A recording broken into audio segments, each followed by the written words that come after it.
Có một sự thật rất lạ, đàn ông không nhớ nhất người họ yêu lâu nhất, mà họ nhớ nhất là người phụ nữ mà họ đã không giữ được. Có những người phụ nữ chỉ đi qua đời mình như một cơn gió, không kịp gọi tên, không kịp nắm tay, không kịp nói hết những điều đáng lẽ phải nói. Nhưng rồi sau nhiều năm, chỉ cần nghe một mùi hương quen thuộc, chỉ cần đi ngang một con phố cũ, chỉ cần thấy ai đó cười giống cô ấy, là trong lòng của họ lại trùng xuống. Không phải vì họ còn yêu, mà vì có một phần ký ức trong họ chưa bao giờ khép lại. Bạn biết không, có những người phụ nữ không trở thành người yêu, không trở thành vợ, không thuộc về mình, nhưng lại trở thành một dấu mốc, một cảm giác, một điều mà sau này không ai thay thế được. Và điều đặc biệt là đàn ông hiếm khi nói ra điều đó. Họ không kể, họ không nhắc, nhưng họ nhớ. Nhớ theo một cách rất im lặng, nhớ theo cách là chỉ một mình họ biết. Livestream hôm nay không phải nói về mẫu phụ nữ hoàn hảo, cũng không phải để dạy ai phải yêu như thế nào, mà chỉ là một cuộc trò chuyện chậm về 10 kiểu phụ nữ khiến đàn ông nhớ cả đời, dù họ không yêu được. Có thể bạn đã từng gặp một người như vậy, hoặc là chính bạn đã từng là một người như vậy trong câu chuyện của ai đó. Và nếu bạn đang nghe đến đây, hãy ở lại thêm một chút. Vì kiểu phụ nữ đầu tiên không phải là người đẹp nhất, cũng không phải là người giỏi nhất, mà là người khiến một người đàn ông lần đầu tiên cảm thấy hóa ra mình cũng có thể được hiểu. Bạn biết không, có một kiểu phụ nữ không cần làm gì quá nhiều, không cần phải giỏi nói chuyện, không cần phải hoàn hảo, nhưng chỉ cần cô ấy ngồi đó và lắng nghe là đàn ông đã nhớ rất lâu rồi. Vì đàn ông thật ra không thiếu người ở bên cạnh, nhưng họ thiếu một cảm giác rất hiếm. Cảm giác được hiểu, được nhìn thấy, được ai đó bước vào bên trong của mình mà không phán xét. Bạn có để ý không, đàn ông thường không kể hết chuyện của họ. Họ có thể nói về công việc, nói về mục tiêu, nói về dự định tương lai, nhưng có những thứ sâu hơn họ không nói. Không phải vì họ không muốn, mà vì họ không biết bắt đầu từ đâu. Và vì họ đã quá quen với việc khi họ nói ra thì sẽ bị xem là yếu đuối. Nhưng rồi có một người phụ nữ, cô ấy không hỏi dồn dập, không ép họ phải chia sẻ. Cô ấy chỉ hỏi một cách rất nhẹ: dạo này anh có mệt không? Hoặc là có chuyện gì anh đang phải tự chịu một mình đúng không? Chỉ một câu thôi, nhưng nó giống như một cánh cửa nhỏ mở ra. Và đôi khi đàn ông không trả lời ngay, họ chỉ im lặng, nhưng trong lòng họ có một cảm giác rất lạ, kiểu như là có người nhận ra. Không phải ai cũng có khả năng đó, không phải ai cũng nhìn thấy những điều không được nói ra. Có những người phụ nữ họ lắng nghe bằng tai, còn cô ấy lắng nghe bằng sự tinh tế, bằng cảm giác, bằng sự hiện diện. Và đàn ông nhớ nhất là cái khoảnh khắc mà họ không cần phải gồng lên nữa. Bạn thử tưởng tượng nhé, một người đàn ông đi cả ngày ngoài đời, gặp đủ kiểu áp lực, gặp đủ kiểu kỳ vọng. Ở đâu cũng phải mạnh mẽ, ở đâu cũng phải ổn, ở đâu cũng phải đàn ông. Nhưng khi ở cạnh cô ấy, anh ta được phép chỉ là một con người. Có thể im lặng, có thể thở dài, có thể không biết mình đang làm đúng hay sai. Và cô ấy không nói là anh phải như thế này, cô ấy không nói là anh nên như thế kia. Cô ấy chỉ nói một câu mà đàn ông nhớ mãi: em hiểu mà. Bạn biết không, 3 chữ đó đôi khi mạnh hơn cả em yêu anh. Vì tình yêu có thể đến rồi đi, nhưng cảm giác được hiểu thì rất khó quên. Có những người đàn ông sau này họ quen người khác, người mới, đẹp hơn, giỏi hơn, hợp hơn, nhưng họ vẫn nhớ cô ấy. Không phải vì cô ấy đặc biệt hơn tất cả, mà vì cô ấy là người đầu tiên khiến cho họ cảm thấy hóa ra mình cũng có thể được ai đó hiểu. Và điều buồn nhất là nhiều khi họ không yêu được người phụ nữ đó. Không phải vì không có cảm xúc, mà vì họ chưa sẵn sàng. Hoặc là vì cuộc đời rẽ sang hướng khác, hoặc vì họ đánh mất cô ấy trước khi kịp nhận ra giá trị. Nhưng ký ức thì ở lại. Một cuộc trò chuyện đêm khuya, một ánh mắt nhìn không phán xét. Một lần cô ấy chỉ im lặng và ngồi bên cạnh khi anh ta không nói gì cả. Những điều đó đàn ông nhớ rất lâu. Và nếu bạn đang nghe đến đây, tôi muốn hỏi bạn một câu: bạn đã từng gặp một người như vậy chưa? Một người không làm gì quá nhiều, nhưng chỉ cần họ ở đó là bạn cảm thấy mình được thở. Nếu có, hãy giữ người đó cẩn thận. Có một kiểu phụ nữ không cần phải ở lại lâu, không cần phải là mối tình dài nhất, nhưng cô ấy lại trở thành một dấu mốc. Vì cô ấy đến đúng lúc anh ta yếu nhất. Bạn biết không, đàn ông có những giai đoạn họ không nói ra đâu. Họ vẫn đi làm, họ vẫn cười, vẫn nhắn tin bình thường, nhưng bên trong là một khoảng trống. Có thể là một thất bại, có thể là một giai đoạn mà họ mất phương hướng, có thể là lúc họ cảm thấy mình không còn là chính mình nữa. Nhưng đàn ông ít khi nói là anh đang ổn. Họ chỉ nói là Anh hơi bận, hoặc dạo này anh mệt. rồi họ im lặng. Và đúng lúc đó, có một người phụ nữ bước vào. Cô ấy không bước vào bằng sự ồn ào, không phải cái kiểu đến để thay đổi cuộc đời của anh ta. Cô ấy chỉ đến rất bình thường, nhưng sự bình thường đó lại là thứ khiến cho anh ta nhớ mãi. Ví dụ như một tối anh ta ngồi im rất lâu. Cô ấy nhắn tin: anh ăn gì chưa? Chỉ vậy thôi, không phải là một câu hỏi lớn, không phải là lời khuyên nhủ, nhưng trong lòng anh ta nó giống như một sợi dây nhỏ kéo anh ta lại khỏi cảm giác cô đơn. Hoặc có khi anh ta kể một câu chuyện mà bình thường anh ta sẽ không kể. Một câu chuyện rất nhỏ, nhưng là chuyện khiến cho anh ta thấy mình bị thất bại. Và cô ấy không nói là Anh phải mạnh lên, Cô ấy không nói là đừng suy nghĩ nhiều quá. Cô ấy chỉ nói là em ở đây. Bạn biết không, ba chữ đó là thứ đàn ông không quên. Vì đàn ông quen với việc phải tự giải quyết mọi thứ. Nhưng khi có một người không cố sửa anh ta, chỉ ở cạnh anh ta, thì cảm giác đó rất lạ. Nó giống như lần đầu tiên anh ta được phép không phải gồng lên nữa. Và chính vì vậy, người phụ nữ đó trở thành một ký ức. Không phải vì cô ấy làm điều gì to tát, mà vì cô ấy chứng kiến anh ta ở phiên bản yếu nhất. Bạn hiểu không? Có những người yêu bạn lúc bạn rực rỡ, nhưng có những người gặp bạn lúc bạn đang vỡ. Và nếu họ dịu dàng trong giai đoạn đó, thì họ sẽ ở lại trong ký ức rất lâu.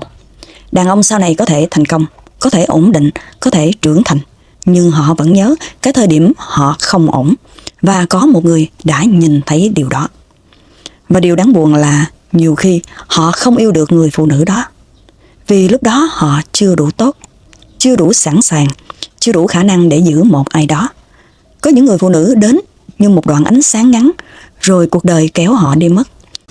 Nhưng ánh sáng đó đủ để người ta nhớ cả đời. Và nếu bạn từng là người phụ nữ như vậy, tôi muốn nói với bạn một điều. Bạn có thể không ở lại, nhưng bạn đã từng cứu ai đó theo cách mà họ không bao giờ nói ra. Có một kiểu phụ nữ khiến đàn ông nhớ rất lâu. Không phải vì cô ấy níu kéo, mà vì cô ấy không níu kéo. Bạn biết không, đàn ông đã quá quen với việc khi một người phụ nữ yêu, cô ấy sẽ cố giữ, cố hỏi, cố kiểm tra, cố níu kéo lại bằng cảm xúc. Nhưng kiểu phụ nữ này thì không. Cô ấy không làm ồn, không drama, không cố chứng minh, không cố khiến cho anh ta phải ở lại. Cô ấy chỉ bình thản, và chính sự bình thản đó là thứ khiến đàn ông ám ảnh. Có những cuộc chia tay, người ta khóc rất nhiều, người ta van xin, người ta nói anh đừng đi. Nhưng rồi thời gian trôi qua, ký ức cũng nhạt dần. Còn kiểu phụ nữ này, khi anh ta bắt đầu lạnh, cô ấy chỉ nhìn, cô ấy hiểu, và cô ấy nói một câu rất nhẹ: nếu anh không còn muốn ở đây nữa thì thôi. Không trách, không giận, không làm anh ta thấy mình xấu. Cô ấy chỉ buông. Bạn biết điều đó tạo ra cảm giác gì không? Nó tạo ra một khoảng trống, một sự im lặng rất lớn. Vì đàn ông không sợ bị níu kéo, đàn ông sợ mình bước đi mà không ai kéo lại. Sợ rằng mình không quan trọng đến mức người ta phải giữ. Và cái tôi của đàn ông không quen với điều đó. Anh ta bắt đầu suy nghĩ: Sao cô ấy không hỏi? Sao cô ấy không níu kéo? Sao cô ấy lại bình thản như vậy? Và chính những câu hỏi đó trở thành ám ảnh. Có những người phụ nữ khi yêu, họ biến tình yêu thành một cuộc chiến. Những kiểu phụ nữ này, cô ấy biến tình yêu thành sự tự trọng. Cô ấy không nói là Anh phải chọn em. Cô ấy chỉ nói: nếu anh chọn em thì hãy chọn thật lòng. Và nếu không, cô ấy rời đi. Không phải vì cô ấy không đau, mà vì cô ấy không muốn làm mình nhỏ lại. Bạn biết không, có một sự thật rất sâu. Đàn ông thường nhớ nhất những người phụ nữ không làm anh ta cảm thấy mình là trung tâm. Cô ấy yêu nhưng không đánh mất bản thân. Cô ấy quan tâm nhưng không đánh đổi lòng tự trọng. Và điều đó tạo ra một cảm giác rất lạ. Anh ta không thể sở hữu cô ấy bằng cảm xúc. Anh ta không thể giữ cô ấy bằng lời hứa nửa vời. Anh ta không thể để cô ấy chờ mãi. Cô ấy không phải kiểu người ở lại vì sợ cô đơn. Cô ấy ở lại chỉ khi tình yêu đủ rõ ràng. Và khi cô ấy rời đi, cô ấy không để lại sự ồn ào. Cô ấy để lại một câu hỏi, một dấu chấm lửng, một cảm giác là mình đã đánh mất một người phụ nữ rất khác. Có thể sau này anh ta gặp nhiều người khác, nhưng ít ai khiến cho anh ta nhớ bằng người đã rời đi trong im lặng. Vì im lặng là thứ kéo dài nhất. Và nếu bạn đang nghe đến đây, tôi muốn hỏi bạn một câu. Bạn đã từng rời đi như vậy chưa? Không níu kéo, không trách móc, chỉ rời đi vì bạn biết mình xứng đáng với một tình yêu rõ ràng hơn. Nếu có, thì bạn chính là kiểu phụ nữ mà đàn ông nhớ rất lâu hơn. Có một kiểu phụ nữ không cần phải dạy ai, không cần phải yêu cầu, không cần phải kiểm soát, nhưng chỉ cần cô ấy xuất hiện là đàn ông tự nhiên muốn trở thành một phiên bản tốt hơn. Bạn biết không, đàn ông không thay đổi vì bị ép buộc, đàn ông không trưởng thành vì bị thúc ép. Họ chỉ trưởng thành khi họ gặp một người khiến cho họ tự thấy mình nên tốt hơn. Và kiểu phụ nữ này là như vậy. Cô ấy không nói là Anh phải giỏi hơn. Cô ấy cũng không nói Anh phải thành công hơn. Cô ấy không đặt ra áp lực. Nhưng ở cạnh cô ấy, anh ta tự thấy mình không muốn sống hời hợt nữa. Ví dụ, anh ta đã từng là người nhắn tin qua loa, từng là người hứa rồi quên, từng là người yêu kiểu nửa vời. Nhưng khi anh ta gặp cô ấy, anh ta bắt đầu để ý và bắt đầu suy nghĩ là mình không muốn làm cho cô ấy buồn, mình không muốn làm cô ấy thất vọng. Không phải vì cô ấy yếu đuối, mà vì cô ấy có một sự tử tế rất sâu, một kiểu dịu dàng khiến cho người ta không nỡ làm tổn thương. Bạn hiểu không? Có những người phụ nữ khiến đàn ông rung động bằng ngoại hình, nhưng kiểu phụ nữ này khiến đàn ông rung động bằng khí chất, bằng sự đàng hoàng, bằng sự bình yên.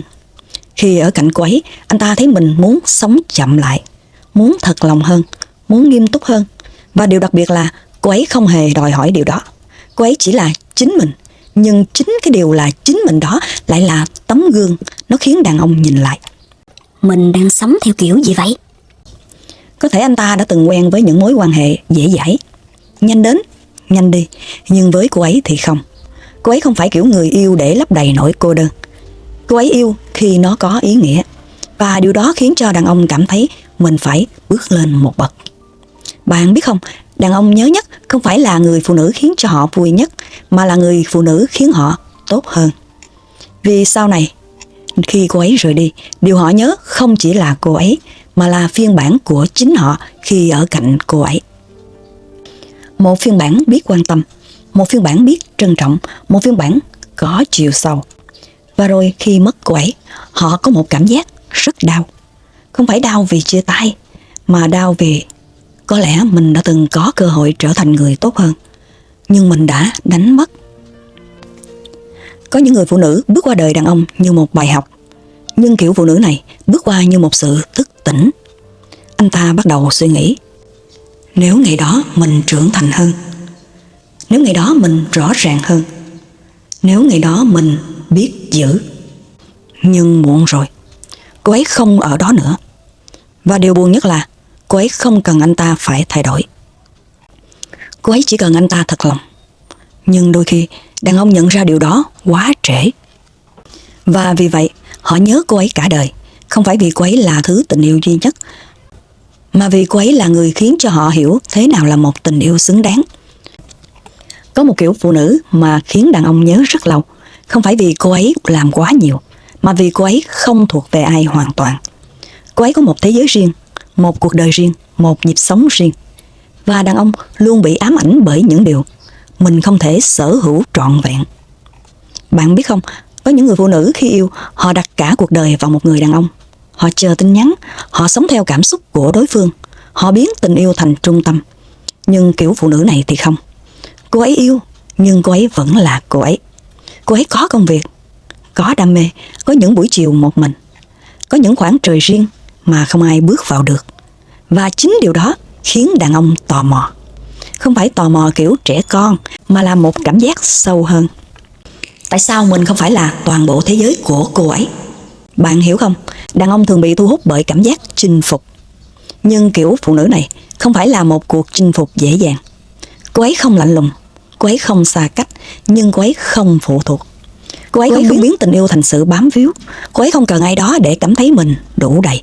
Và điều đó tạo ra một sự hấp dẫn rất lạ. Nó giống như một cuốn sách mà bạn không thể đọc hết trong một đêm. Một bài hát mà bạn càng nghe càng thấy nhiều tầng ý nghĩa. Cô ấy không phô bày hết, không giải thích hết, không cố làm cho bạn hiểu hết.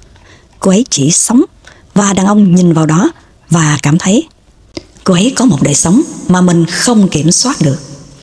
Có thể anh ta nhắn tin, cô ấy trả lời, nhưng không vội. Có thể anh ta rủ đi chơi, cô ấy đồng ý, nhưng không vì sợ mất anh ta. Cô ấy đến vì cô ấy muốn, không phải vì cô ấy cần. Và đàn ông nhớ nhất là cảm giác đó.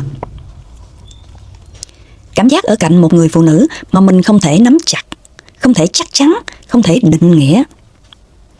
Có một câu nói như thế này: người ta không nhớ những gì mình sở hữu, người ta nhớ những gì mình đã từng chạm vào nhưng không giữ được.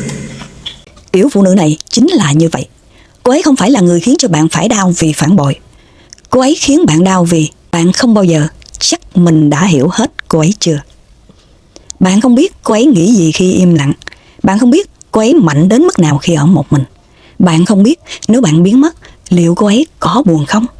Và chính sự không chắc đó trở thành ký ức. Có những người phụ nữ khi rời đi, đàn ông không chỉ nhớ tình yêu, họ nhớ một thế giới mà họ đã từng được bước vào một chút, rồi cánh cửa khép lại. Và đôi khi đàn ông không nhớ cô ấy vì cô ấy hoàn hảo, họ nhớ vì cô ấy là một bí ẩn đẹp. Một người không thuộc về ai, nhưng đã từng ở cạnh họ. Có một kiểu phụ nữ khiến đàn ông nhớ cả đời. Không phải vì cô ấy quá mạnh, cũng không phải vì cô ấy quá mềm, mà vì cô ấy có một sự cân bằng rất hiếm. Dịu dàng nhưng không yếu đuối. Bạn biết không, đàn ông từng gặp nhiều kiểu phụ nữ. Có người khiến cho họ muốn chinh phục, có người khiến họ muốn che chở, có người khiến họ muốn sở hữu. Nhưng kiểu phụ nữ này khiến họ vừa muốn bảo vệ vừa phải tôn trọng. Cô ấy không phải kiểu người gây ồn ào. Cô ấy nói chuyện nhẹ, ánh mắt nhẹ, sự hiện diện cũng nhẹ, nhưng bên trong là một nội lực rất sâu. Cô ấy không cần phải chứng minh, không cần phải cứng rắn, nhưng bạn không thể xem thường cô ấy. Ví dụ, có những người phụ nữ khi bị tổn thương, họ phản ứng bằng cách níu kéo, hoặc là làm lớn chuyện, hoặc gào lên để được yêu. Nhưng cô ấy thì không. Cô ấy có thể đau, có thể buồn, nhưng cô ấy không đánh mất sự bình tĩnh. Cô ấy không biến mình thành nạn nhân. Cô ấy chỉ nhìn bạn và nói một câu rất nhẹ: em không trách anh, nhưng em cũng không thể ở lại như thế này. Bạn hiểu không? Một người phụ nữ dịu dàng nhưng có ranh giới là thứ khiến đàn ông nhớ mãi. Vì đàn ông quen với hai cực. Một là người quá phụ thuộc, hai là người quá lạnh lùng. Nhưng kiểu phụ nữ này không thuộc về cực nào. Cô ấy ấm nhưng không yếu. Cô ấy mềm nhưng không mờ. Cô ấy yêu nhưng không đánh mất mình. Ở cạnh cô ấy, đàn ông có cảm giác rất lạ. Họ thấy bình yên nhưng cũng thấy mình phải cẩn thận. Không phải cẩn thận vì sợ cô ấy giận, mà cẩn thận vì cô ấy xứng đáng được đối xử tử tế. Cô ấy không cần bạn phải hoàn hảo, nhưng cô ấy cần bạn phải thật. Và điều đó khiến cho đàn ông không thể yêu kiểu nửa vời, không thể nhắn tin cho có, hoặc là không thể hứa cho vui. Vì cô ấy sẽ không làm ầm lên, nhưng cô ấy sẽ rời đi một cách rất yên lặng, một cách rất rõ ràng. Bạn biết không, đàn ông nhớ kiểu phụ nữ này vì họ hiếm gặp. Một người phụ nữ vừa có sự mềm mại, vừa có sự tự trọng, vừa có sự dịu dàng, vừa có sự độc lập. Và điều đặc biệt là cô ấy không khiến cho đàn ông cảm thấy mình bị đe dọa. Cô ấy không hơn thua, cô ấy không cạnh tranh, cô ấy chỉ sống đúng với giá trị của mình. Và chính điều đó khiến đàn ông nhớ. Có những người phụ nữ khi rời khỏi cuộc đời bạn, bạn không chỉ nhớ nhan sắc, bạn nhớ một khí chất, một sự tử tế có giới hạn, một sự dịu dàng không yếu đuối. Và đôi khi đàn ông không quên cô ấy, vì họ biết mình đã từng gặp một người phụ nữ rất đẹp. Không phải vẻ đẹp ở bên ngoài, mà đẹp ở cách cô ấy không đánh mất mình trong tình yêu. Có một kiểu phụ nữ khiến đàn ông nhớ cả đời, không phải là vì cô ấy ở lại lâu hơn, mà vì cô ấy rời đi trong im lặng. Không một cuộc cãi vã, không một lời trách móc, không kịch tính, không nước mắt trước mặt. Chỉ là một ngày nào đó, cô ấy không còn ở đó nữa. Bạn biết không, có những cuộc chia tay ồn ào, người ta không im lặng, người ta đổ lỗi, người ta cố làm đau nhau. Nhưng rồi thời gian trôi qua, mọi thứ cũng nhạt nhòa. Còn kiểu phụ nữ này, cô ấy không làm bạn đau bằng lời nói, cô ấy làm bạn đau bằng sự biến mất. Và điều đáng sợ nhất là cô ấy không biến mất vì hết yêu. Cô ấy biến mất vì cô ấy đã mệt, vì cô ấy đã cố đủ rồi.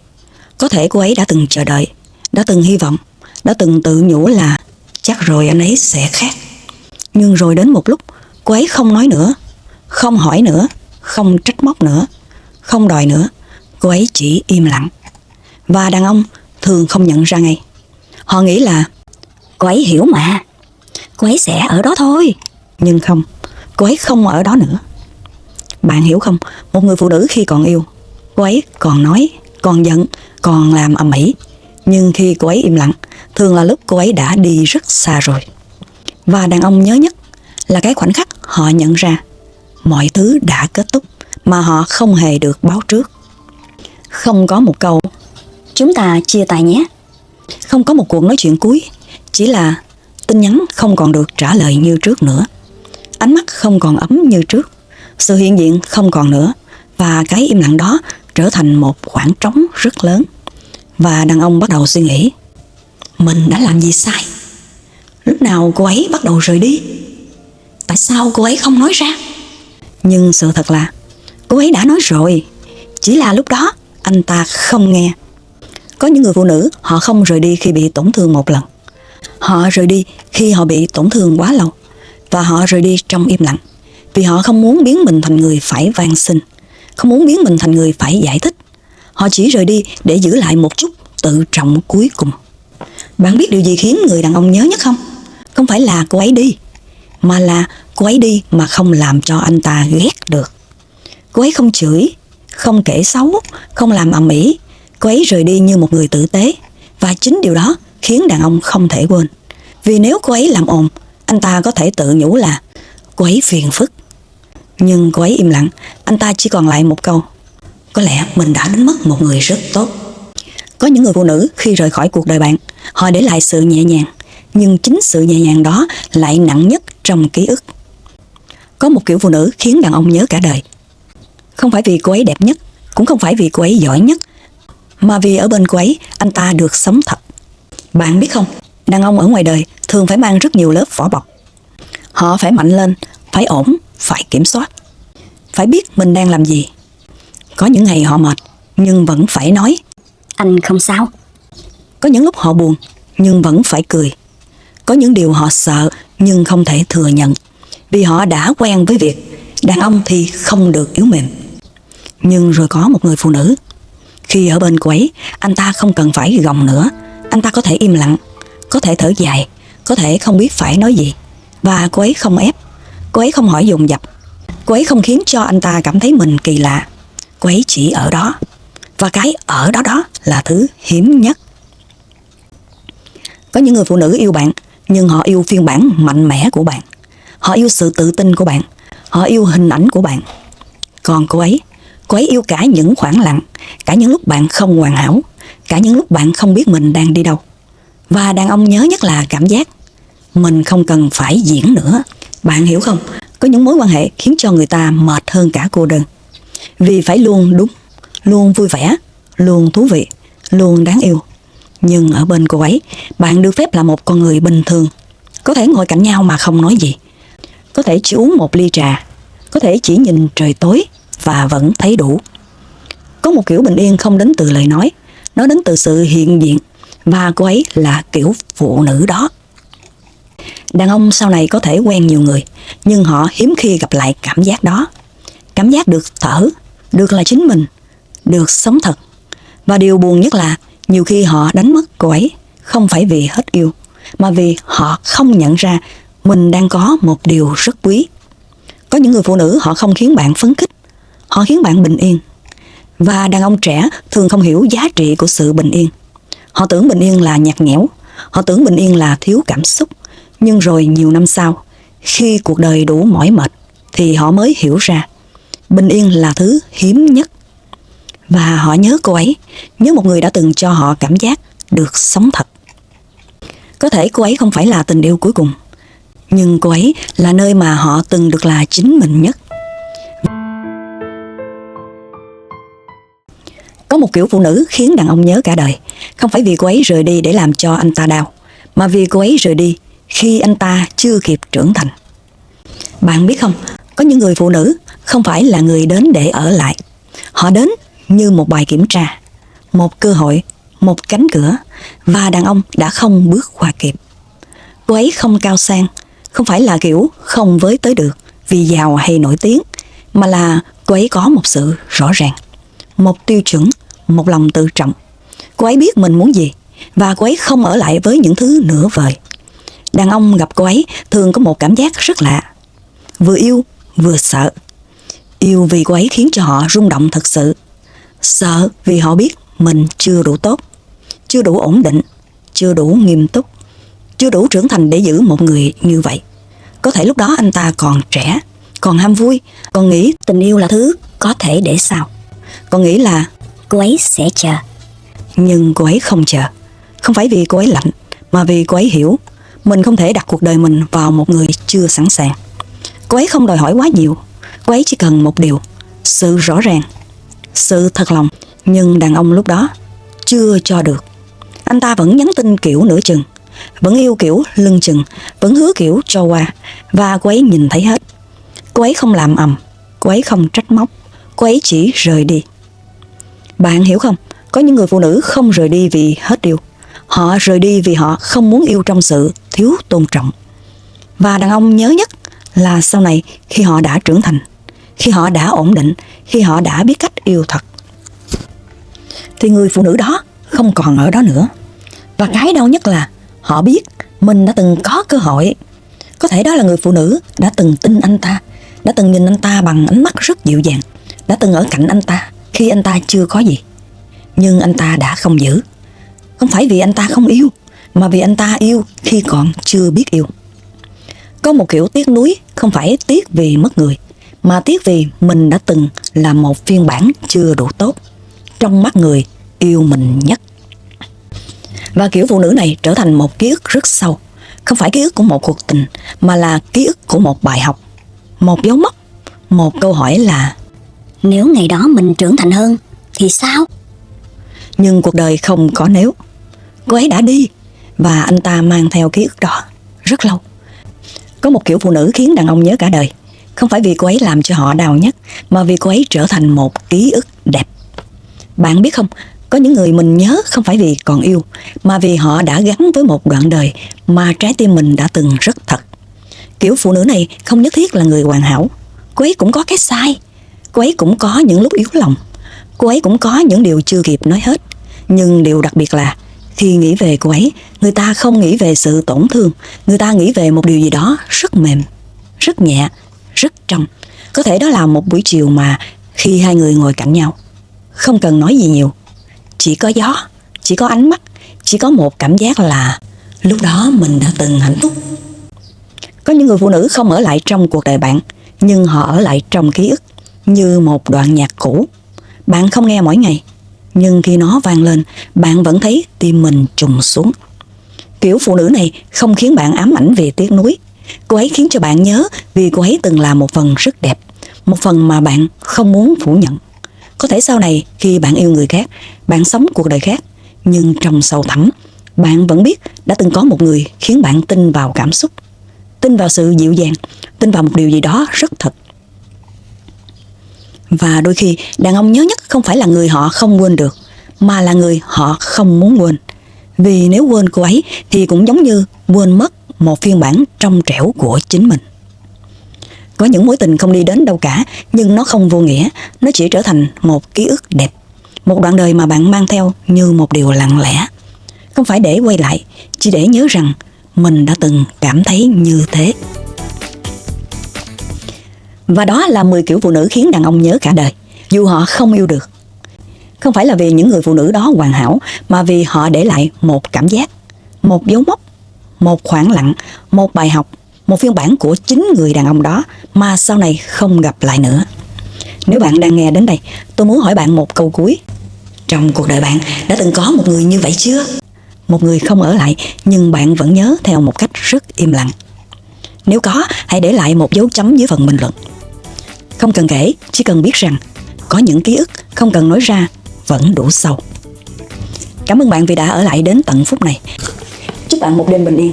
Chào bạn.